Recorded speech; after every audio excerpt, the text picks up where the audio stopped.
And welcome back to Subculture After Dark. Well, we've been playing the brand new track from ATT band Immorium called Withering on our show. And of course, that is just the prelude to an album that is coming out very, very soon. So we thought today we would actually get one of the members of the band on the phone to chat a little bit about Rosewater Black. So welcome to the program, Dutch. Thanks for having me. Now, mate, like I said, we've been playing Withering on this show, and that's been getting an amazing feedback, and we know a lot of people out there who are very, very excited about the album that's coming out this week as well. So tell us a little bit about how you feel with Rosewater Black about to drop. Look, we're all pretty excited in our camp. There's been a lot of work gone into the release of this album. We're gearing up to do a few shows next month as well in support of that. And yeah, we're just over the moon that we're getting such great feedback so far on the tracks that have been released. We've got a few more coming out, obviously with the album drop. We've got a video clip and everything. So yeah, we're pretty happy to see what people think moving forward. So tell us a little bit about this album. It does sound a little different to what you've done in the past. Was that something that you guys had talked about when you first sat down to work on this album? Yeah, it was. We have like two guitarists in our band, so Jared and Dan.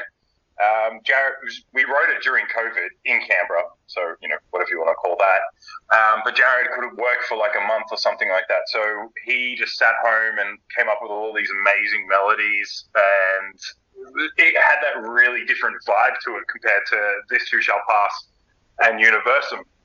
So he just came in, brought all these new riffs in, and we all just like instantly fell in love with them. And we spent a bit of time arranging, getting everything sorted. And then we were like, "Well, cool, let's go book the studio. Let's get this done." It was a pretty quick process, but probably the quickest we've had. But yeah, we're so stoked with how the songs came out. It sounds almost like when you heard those riffs, it kind of rejuvenated you or lit a fire in you. Is that something that you think happened with the entire band?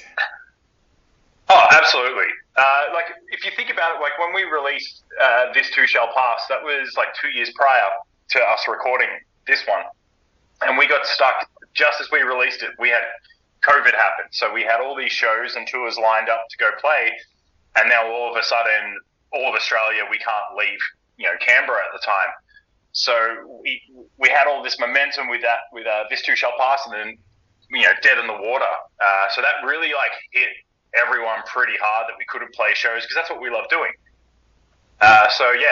When Jared just spent a bit of time, then all of a sudden he's just approached all of us and gone, "Oh, by the way, I haven't worked for a month. Here's a bunch of songs that I've like started to write. What do you guys think?" We're all like, "Oh God, yes, this is what we need."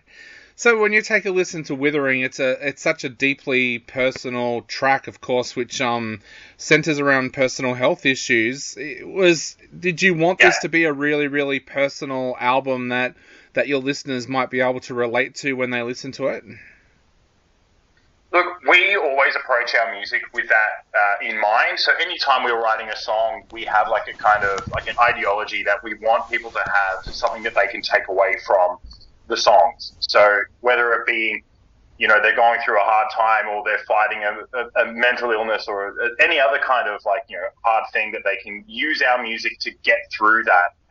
As well as sometimes just as a release, people work 9 to 5, all that kind of stuff, and they just want to sit down and have a listen to an album, and they're like, "Oh, this song got me through, this really rough week of work," and anything like that. We're always happy to hear that stuff. So, Withering specifically was, more about the, I'm not sure if Dave has sent you anything, but his stuff it's all about his personal health with his lung disease, and not being able to control all of that kind of stuff, and just watching it happen, and you can't really do anything, and you have to wait.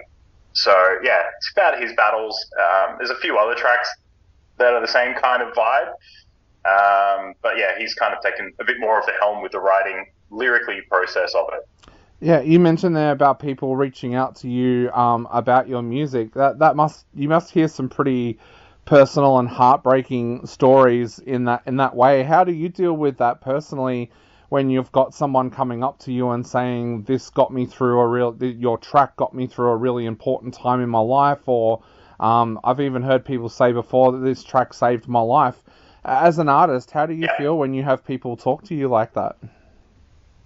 Look, I look at it from one perspective, is that if I look at myself and all the things that I've gone through in my life, and I look back at all the music that's helped me, it's the same kind of, thing that's happened. So I can sit there and be like, oh, this album got me through, this breakup or this really tough period of my life or whatever the case is. And I know that like people will have that same thing, because everyone's, a human being, right? Yeah. So it's really nice to hear that. Like when we get that, it's one of those things that we're like so grateful that people can appreciate that the music will do that for them. But at the same time, we can also relate to them on a human level. Talk us through a little bit about the recording process of this album as well, because there's a lot going on this album. Even if you take Withering as a track, there's piano in there, and there's so much going on. Talk us through the recording process of this album. Yeah, look, we normally have like the tracks demoed. We use our recording interfaces at home. I've got an electric drum kit. The guys have guitars. They just plug straight in. Everyone has their own like little interfaces so we can record stuff. Jared spent a bit of time playing with a few piano melodies, and Dan's classically trained, so he can actually, do things. But we all have like those kind of intricate things. We love having our big string parts. We love having the violins or the flutes or anything like that we can get in there. So when we were writing the album, we had a whole stack of ideas that we wanted to incorporate things. Not as much as TTSP, or This Too Shall Pass. That album, we went full bombastic with so many different things in there that, there's like 60 tracks on one album of just samples, or one song, sorry, of just samples. So we kind of dialed that back a little bit. But the recording process is such a joy for us. We have Chris Themelko at Monolith Studios. He did This Too Shall Pass and the new album, the Rosewater Black, and he's the best person to work with. For me personally, I'm the most comfortable I have been recording drums over the last 15 plus years in his hands. So he just makes everything. We have our ideas, we want it to sound like this, and he just makes it work. Awesome. So you mentioned before as well about being able to get out and do some shows this August off the back of the release of the album. How does that make you feel, considering that was something that you couldn't do with your last album? We're pretty excited to just be able to get out and do a run of shows directly straight after the recording, the release, sorry.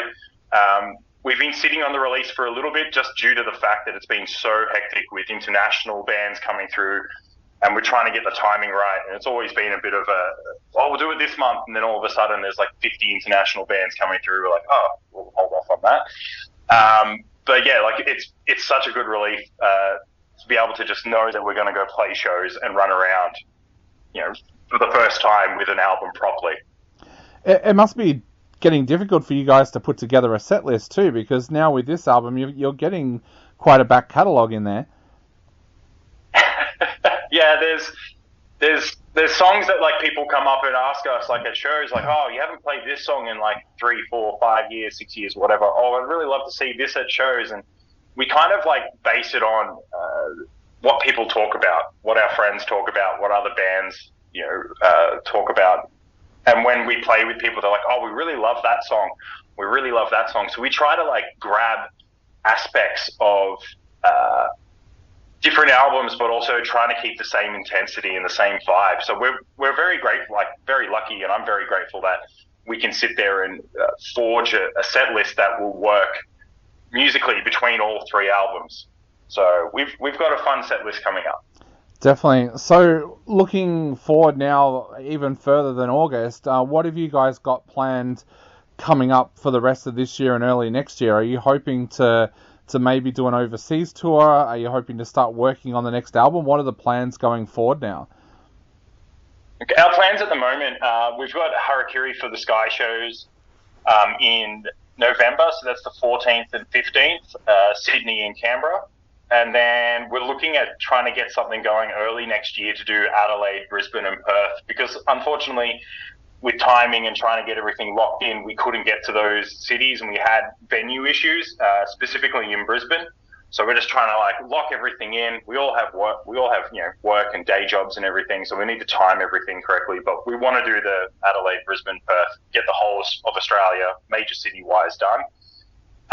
Potentially look at some regional shows, and we're just playing it by ear right now.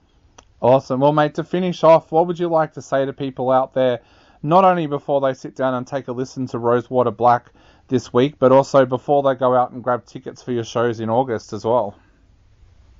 Look, I just want to thank everyone that comes to our shows, that buys, the CDs, listens to it on Spotify, wherever they listen to it, YouTube, doesn't matter. Anyone that does that, I deeply appreciate it. We all do from Immorium, and we're just looking forward to seeing people out at the gigs. Come say hi.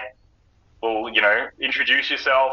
We're all pretty happy to have chats. So, come say hi, grab us a beer, and we'll have a chat there.